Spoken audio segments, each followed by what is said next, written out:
அன்பு நண்பர்களுக்கு டாக்டர் சர்வானந்தாவின் இனிய வணக்கங்கள். நண்பர்களே, இன்னைக்கு அழகான ஒரு சப்ஜெக்டை பற்றி தெரிஞ்சுக்க போயிடும். நீங்கள் நாடி வைத்தியம்னு கேள்விப்பட்டிருப்பீங்க. அப்படின்னா நாடினா பல்ஸ்.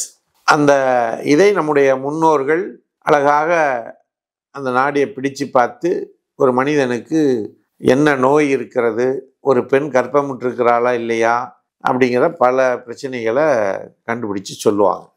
நீங்கள் இந்த தூரல் நின்று பூச்சி படம் பார்த்துருந்தீங்கன்னா நம்பியார் ஒரு வைத்தியராக நடிப்பார். அப்போ அந்த நாடி பிடிச்சி பார்த்து ஒரு விஷயத்த சொல்லுவார். இது பார்த்துக்கலாம், பல படங்களில் காமிச்சிருப்பாங்க. அப்படி அந்த நாடி அப்படிங்கிறது பல்ஸ். அந்த பல்ஸ் இயல்பாக செல்லும் பொழுது எந்த பிரச்சனையும் இல்லை. இயல்பற்ற முறையில் அப்நார்மலாக செல்லும் பொழுது, பல்ஸ் அப்நார்மலாக போகும் பொழுது என்னென்ன பிரச்சனைகள் ஏற்படும் அப்படிங்கிறத தான் பார்க்க போகிறோம். Pulse abnormal. பல்ஸ் அப்நார்மல் அப்படின்னா அரித்மியா அப்படின்னு அவங்க ஒரு பேர் இருக்கு. அரித்மியா அதாவது இதய துடிப்பானது நார்மலாக துடிக்காமல் வேகமாக துடிப்பது, மெதுவாக துடிப்பது, விட்டு விட்டு துடிப்பது, அதன் மூலமாக அந்த இரத்த ஓட்டம், அந்த நாடி துடிப்பு மாறுவது, அதனால் பல நோய்கள் ஏற்படுகிறது.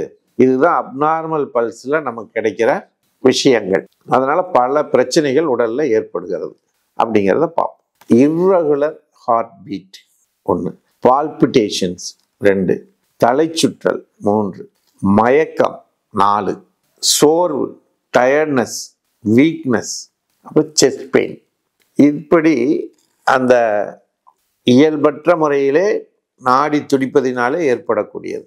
அப்நார்மல் பல்ஸு எத்தனை வகைகளாக இருக்கிறது அப்படின்னு பார்த்தீங்கன்னா, bradycardia, tachycardia, premature beads, ventricular tachycardia, arterial fibrillation, ventricular fibrillation அப்படின்னு பல்வேறு வகையான வகைகள் இந்த பல்ஸ் வகைகளில் இருக்குது. அப்படிங்கிறத நாம் தெரிஞ்சுக்குவோம்.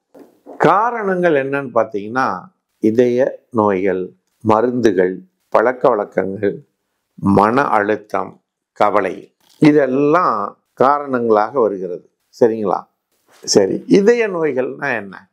Heart failure, coronary artery disease, cardiomyopathy போன்ற நோய்கள் இதய நோய்களாக வரும். அதில் பல்ஸு இயல்பற்ற முறையிலே இருக்கும். பழக்க வழக்கங்கள் என்ன? பழக்க வழக்கம் புகைப்பிடித்தல், மது குடித்தல், கஞ்சா போடுதல் போன்ற பிரச்சனைகளில் இந்த பல்ஸ் மாற்றமடையும்.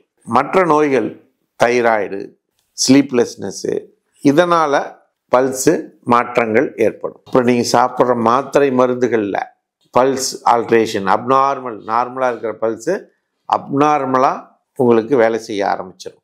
அடுத்து பார்த்தீங்கன்னா மைண்டு, மன அழுத்தம், கவலைகள் இந்த பல்ஸ் மாற்றத்தை உருவாக்கும். சரிங்களா?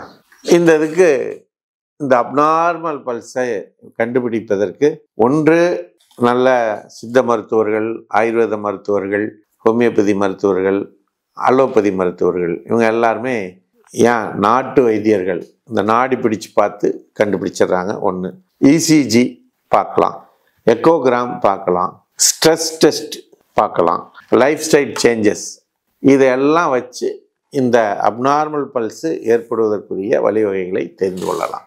அதனால் நண்பர்களே, நம்முடைய உடலில் இருக்கக்கூடிய நாடி துடிப்புகள் மாறுவதற்குரிய காரணங்களையும் அதற்குரிய வழிவகைகளையும், என்னென்ன மாற்றங்கள் என்னென்ன வகையில் இருக்கிறது என்பதனையும் இன்றைய சப்ஜெக்டில் நம்ம பார்த்தோம். இது உங்களுக்கு ஒரு பல்ஸை பற்றின ஒரு அவேர்னஸ், விழிப்புணர்வை கொடுப்பதற்காக நம்ம கொடுத்தோம். அப்போ நம்ம என்ன பண்ணணும்? மன அழுத்தம் இல்லாமல், கவலைகள் இல்லாமல், மது பழக்கமோ, குடிப்பழக்கமோ, ஸ்மோக்கிங்கோ அல்லது கஞ்சா போன்ற போதை வஸ்துக்களை பயன்படுத்துதலோ இல்லாமல் இருக்கின்ற பட்சத்திலே நல்ல இயற்கையான உணவு வகைகளை முறையான வகையிலே எடுத்துக்கொள்கின்ற பொழுது நாம் நீடித்த ஆயுளும் நிறைந்த சக்தியும் பலமும் பெற்று எந்த நோய் நொடியும் இல்லாமல் வாழ முடியும் என்பதனை இந்த விழிப்புணர்வு, பல்ஸ் அப்நார்மல் அப்படிங்கிற இந்த விழிப்புணர்வு சப்ஜெக்ட் உங்களுக்கு தரும் என்ற நம்பிக்கை இருக்கிறது. இது போன்ற செய்திகள் உங்களுக்கு சேர்வதற்கு சர்வம் யூடியூப் சேனலை சப்ஸ்கிரைப் செய்யுங்கள் கேட்டு வாய்ப்புக்கு நன்றி கூறி அமைகிறோம். நன்றி, வணக்கம்.